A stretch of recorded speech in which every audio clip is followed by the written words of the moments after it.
Okay, that was an interesting show. The 2020 WWE Draft Night 1. There's plenty of stuff to talk about from this show. There's plenty of things which happened. For example, Lars Sullivan made his return. We had a number of wrestlers switch from SmackDown to Raw or Raw to SmackDown. We had the New Day return tonight, win the SmackDown tag titles and get split up all in the course of one night. We had The Fiend wrestling his first match on SmackDown in... as The Fiend. Like, so much stuff happened tonight. I don't know if I'm going to be able to go through all of it, but I'm going to try my best. So I guess I'll start with this draft. Basically, the first round of the draft, we had Drew McIntyre going to Raw. No surprises there. Roman Reigns stayed with SmackDown. No surprises there. Asuka was drafted back to Raw. No surprises there. We had Seth Rollins drafted to SmackDown, which I thought was a big deal. I thought it was something really interesting. But then later on the night, Rey Mysterio and Dominic Mysterio also got drafted to SmackDown. So, in other words, Rollins and Mysterios can't get away from each other, which... it's a bit disappointing. I get they're still feuding with this whole Murphy, Rollins, Aaliyah thing, but they can't get away from each other. So, yeah, Rollins is now on SmackDown, so I guess maybe they'll do Reigns vs. Rollins eventually. I don't know. Then we had the Hurt Business drafted to Raw. Then, as far as other draft picks, for round 2, we had AJ Styles drafted to Raw, which everyone expected that. We had SmackDown, keep Sasha Banks. We had Naomi drafted in the second round to Monday Night Raw, which was a bit surprising because it's Naomi. I think her going in the second round is a bit... considering she's barely been on TV, it's a bit high, but anyway, she's going to Raw. Bianca Belair is moving to SmackDown. That's a good move, one of the better ones tonight. Shayna Baszler and Nia Jax are staying on Raw. That's to be expected. Then, in the third round, we had Ricochet staying on Raw. Who cares? Jey Uso staying on SmackDown. It's to be expected. Mandy Rose staying on Raw. Who cares? We have Rey and Dominic Mysterio going to SmackDown. Talked about that earlier. Then we had The Miz and John Morrison moving to Raw. So, I guess that's worth talking about. The Miz and John Morrison moving to Raw, getting away from Otis. I guess that's good. So, then that's what we had then. The fourth round, the big talking point, Kofi Kingston and Xavier Woods, who returned tonight about 30 minutes into the show. They returned tonight and then had a SmackDown Tag Team Championship match with Cesaro and Shinsuke Nakamura. A bunch of people on Twitter were saying, oh, well, why would they win this match? They've been back for 45 minutes. Are you forgetting that this is the New Day and this is WWE? Have you lost some brain cells? Like, of course the New Day were going to win this tag title match. New Day won the SmackDown tag titles, then Stephanie McMahon came out, drafted them to Raw, and then Big E staying on SmackDown. So the New Day is now broken up, at least for now, even though next week they're literally having a New Day farewell match on SmackDown, a big 6-man tag. So the New Day is split, but not really. So we'll see where that goes. I'm happy about it because Big E gets to go on a singles run. I get a bunch of people are disappointed that the New Day are breaking up. Look, we've seen the New Day for, 6 years now?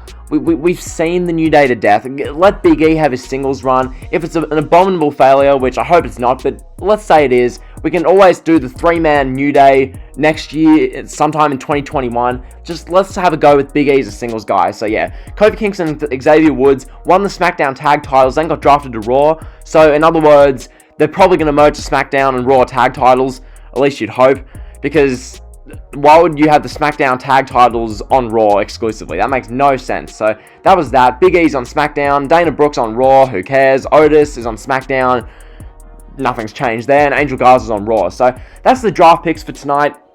I covered everything there. Basically, the main ones that you really need to know about, Bianca Belair is now on SmackDown. I guess that's worth talking about. AJ Styles is back on Raw, so he can escape Paul Heyman, and Rollins and the Mysterios are now on SmackDown. So those are the main ones worth talking about, and the New Day, obviously. So that's the draft picks for tonight. That's everything you need to know as far as the draft picks. As for the rest of this show, there's still a good amount to talk about. This show, one of the things I'll credit WWE on, for a 2-hour show, there was near enough always something happening. Every segment on tonight's show was a talking point in some way, shape, or form. Most weeks on SmackDown, you can have these 15 to 20 to 35 minute blocks of TV time where nothing really happens. but this show didn't really have that. Like, throughout the night, especially in the first hour, something notable was always happening. So we opened the show with the first round of draft picks. I went over that already. Then we had Big E versus Sheamus, falls count anywhere. Damn good match this. These two guys beat the crap out of each other. Lots of weapons used. If you didn't see this match, I definitely recommend you go out and watch it. Really good stuff. Like, Big E, yet again, proving that in a singles capacity, he can put on a really good, like, legit physical match. Sheamus hitting the white noise on Big E on the windshield was dope. Big E hitting his big ending through a table off the bonnet of a car. That was really good stuff. So Big E beats Sheamus. That was really good. Then after that, we have Big E backstage getting interviewed. Then the New Day, so Kofi Kingston and Xavier Woods come over in security gear. They're getting around Big E. So yeah, the New Day was back as of then. Then we had a Roman Reigns Jey Uso segment. Jey Uso wanted to talk to the big dog, and then we have Paul Heyman come on the Titantron. Roman Reigns shows up in, like, not an office, but in a room at, like, a desk. He has the Universal title, cuts a really good promo, and saying that at Hell in a Cell, Reigns versus Uso will be in an I Quit Hell in a Cell match. So the first ever I Quit Hell in a Cell match. I had interactions with people on social media tonight who were going, oh, well, it doesn't make sense. Why would Jey Uso fight his cousin inside Hell in a Cell? Hello? Have you been watching the storyline for the past 6 weeks? That's kind of the whole point. Reigns is going to beat the crap out of Jey Uso violently inside of Hell in a Cell, and Jimmy Uso can't do a damn thing about it, and Reigns is going to try and make Jey Uso, his cousin, say that he, Roman Reigns, is the tribal chief.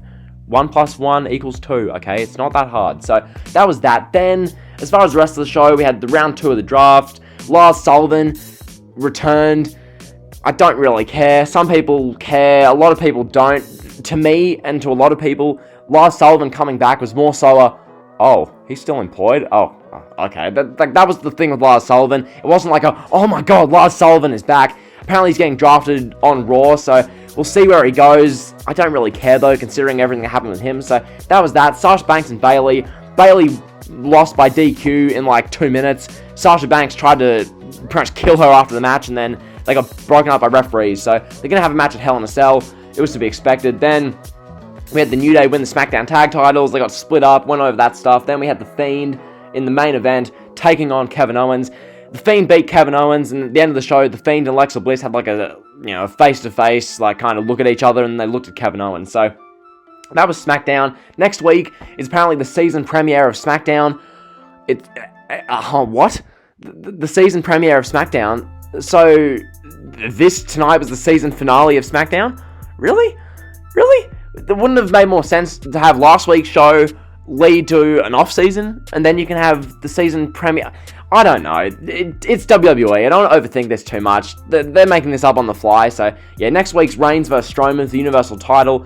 Reigns is winning, obviously, and then we're having the 6-man tag team New Day farewell match, where they're facing off against Nakamura, Cesaro, and someone else. So, yeah, that was SmackDown for tonight. That was the WWE Draft, Night 1, October 9th, 2020. Overall, a good show. Worth watching. It was entertaining throughout. A lot of stuff isn't really a big deal, but it was interesting to see. So, yeah, if you enjoyed the video, like, comment, sub, on the drill. See ya.